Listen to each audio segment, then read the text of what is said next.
BJP అధికార ప్రతినిధి TTD board member Pavan Prakash Reddy మనతో పాటు ఉన్నారు. సార్ చెప్పండి, ఈ వైసీపీ సోషల్ మీడియాలో ఈ పదజాలం వాడడం నిజంగా చాలా సిగ్గుచేటు. స్వయాన హోమ్ మినిస్టర్ కూడా నన్ను చెప్పారు, భారతిరెడ్డి ఇలా మాట్లాడడం ఎంతవరకు ఏం చెప్తారు, ఎంతవరకు కరెక్ట్ అంటారు? అది అసలు యచ్చనారిస్సు పూజ్యంతే రమంతే తత్ర దేవత అంటారు. ఎక్కడ మహిళలు గౌరవింపబడతారో, ఎక్కడ మహిళలు పూజింపబడతారో అక్కడ దేవతలు ఉంటారని చెప్తారు. ఆంధ్రప్రదేశ్ అన్నపూర్ణ ప్రదేశ్గా అంటారు. సార్, ఆంధ్రప్రదేశ్ రాష్ట్ర పునర్నిర్మాణం కోసం దాదాపు 29,000 కుటుంబాలు బంగారు పంటే భూమిని ఆంధ్రప్రదేశ్ రాష్ట్ర అభివృద్ధి కోసం ఇచ్చారు. వాళ్ళు కాలు మొక్కాల్సింది పోయి వాళ్ళ మనోభావాలు గాయపడే విధంగా, బాధపడే విధంగా మాట్లాడుతుంటే ఇప్పటివరకు వైసీపీ నాయకులు ఖండించకుండా ఎందుకున్నారు? ఈ మౌనం వెనకాల అర్థమేమిటి? ఇది మంచిది కాదు. కాబట్టి మా ఎన్డీఏ కూటమి చట్ట పరిధిలో చట్ట రీత్యా వారి మీద చర్యలు తీసుకుంటాం. వెంటనే జగన్మోహన్ రెడ్డి కూడా బహిరంగ క్షమాపణ చెప్పాలని చెప్పి మేము డిమాండ్ చేస్తున్నాం. రాబో రోజుల్లో ఇలాగే కానీ వ్యవహరిస్తే వాళ్ళ వ్యవహారాన్ని ఆంధ్రప్రదేశ్ రాష్ట్ర ప్రజలు రాళ్ళు ఎత్తి కొట్టి తరిమే రోజులు దగ్గరలోనే ఉంది. ఇప్పటికే జగన్మోహన్ రెడ్డి పార్టీని మొన్న జరిగిన ఎన్నికల్లో ఫ్యాన్ రెక్కలు వించేసి 11 స్థానాలకు పరిమితం చేసినప్పటికీ జగన్మోహన్ రెడ్డిలో మార్పు రాలేదు.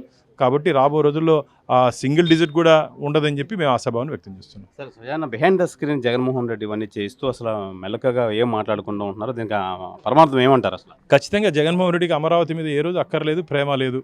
ఆయనకి అమరావతిగా వినపడింది. ఆ రోజు నుంచే మేము చెప్తున్నాం, అమరావతి పట్ల ద్వేషం పెంచుకుంటే జగన్మోహన్ రెడ్డి ఈరోజు బయటపడ్డాడు. ఏ రోజులో మనసులో ఉన్నింది ఈరోజు వాళ్ళ ద్వారా బయట పెట్టించాడు. కానీ మంచిది కాదు, ఇది మంచిది కాదు. ఆ మాటలు మాట్లాడిన వారి మీద మేము చర్యలు తీసుకుంటాం. జగన్మోహన్ రెడ్డి, వైసీపీ నాయకులు కూడా దీనికి బహిరంగ క్షమాపణ చెప్పాలని చెప్పి వాళ్ళ కాలు మొక్కోవాలి, పోయి వాళ్ళ కాలు పట్టుకోవాలి. అప్పుడే దీనికి కాలు పట్టుకున్న పాప పరిహారం రాదండి. చాలా తప్పుడు మాటలు, తప్పుడు వ్యాఖ్యలు చేస్తారు. ఇది మంచిది కాదు. సార్, స్వయాన మనం విజయనగరంలోనే ఈ టెర్రరిస్టులు కానీ స్లీపర్ సెల్ కానీ మొన్న జరిగిన పాకిస్తాన్ ఉదంతం నేపథ్యంలో టీటీడీ బోర్డు మెంబర్గా టీటీడీకి ఎలాంటి సెక్యూరిటీ ఏర్పాటు చేస్తున్నారు, ఏం చెప్తారు మీరు టీటీడీ? ఇప్పటికే తిరుమల తిరుపతి దేవస్థానాల్లో 3 అంచెల భద్రత మేము కల్పిస్తున్నాం. ఈ పహల్మా ఘటన తర్వాత, ఆపరేషన్ సింధూర్ తర్వాత మేము కొన్ని జాగ్రత్తలు తీసుకున్నాం. ఖచ్చితంగా భక్తుల భద్రత, ఆలయ భద్రత విషయంలో మేమైతే రాజీపోయే వ్యవహారం లేదు.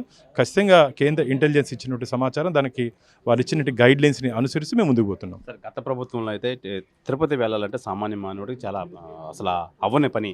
కానీ ఇప్పుడు దాన్ని ఏమైనా మార్పులు చేర్పులు చేసే కార్యక్రమం ఏమైనా చేపడుతున్నారా? విఐపీల కోసం పనిచేసిన ప్రభుత్వం, వైసీపీ ప్రభుత్వం భక్తుల కోసం, భక్తుల అవసరాలు, భక్తుల కష్టాలు, భక్తుల ఇష్టాలు తెలుసుకొని పనిచేసే ప్రభుత్వం, పనిచేసే ధర్మకర్తల మండలి మా ఎన్డీఏ ప్రభుత్వం, మా ఎన్డీఏ కూటమి, టీడీపీ, భారతీయ జనతా పార్టీ, జనసేన. కాబట్టి భక్తుల కష్టాలు, ఇష్టాలు దృష్టిలో పెట్టుకొని మేము ముందుకు పోతున్నాం. Thank you. ఇది ప్రధానంగా మనం చూసుకోవచ్చు. ఈ సోషల్ మీడియా విషయంలో అయితే వైసీపీ ఆచితూచి అడిగేయాలి. నిజంగా వాళ్ళ అధినాయకుడు జగన్మోహన్ రెడ్డి కూడా స్పందించాలి. అలా వెనక నుంచి బిహైండ్ ద స్క్రీన్తో అలా చేయడం సరికాదు. అలాగే ఈ టెర్రరిస్ట్ స్లీపర్ సెల్ దొరికిన నేపథ్యంలో అయితే మనకి టీటీడీ 3 అంచెల భద్రత అయితే కల్పిస్తున్నాం. అలాగే ప్రధానంగా మనం ఈ సామాన్య భక్తులకైతే ఈ దర్శనం ఏ విధంగా చేయాలి, పర్ఫెక్ట్గా వెళ్తున్నారా లేదా, అందరిలాగే సామాన్య మానవుడు కూడా, సామాన్య భక్తులకు కూడా ఈ దర్శన భాగ్యం కలిగించే యోచనలో అయితే ఈ ప్రభుత్వం అయితే ఉంది. కంపల్సరిగా వాళ్ళందరికీ పెద్దపీట వేస్తామని చెప్పి బీజేపీ అధికార ప్రతినిధి TTD board member Pavan Prakash Reddy అయితే తెలియజేస్తున్నారు. కెమెరామెన్ మూర్తితో శివరామకృష్ణ, ఆర్టీవీ, విశాఖపట్నం నుంచి. ఇండియా పాకిస్తాన్ తాజా అప్డేట్స్ కోసం డౌన్లోడ్ చేసుకోండి RTV లైవ్ యాప్.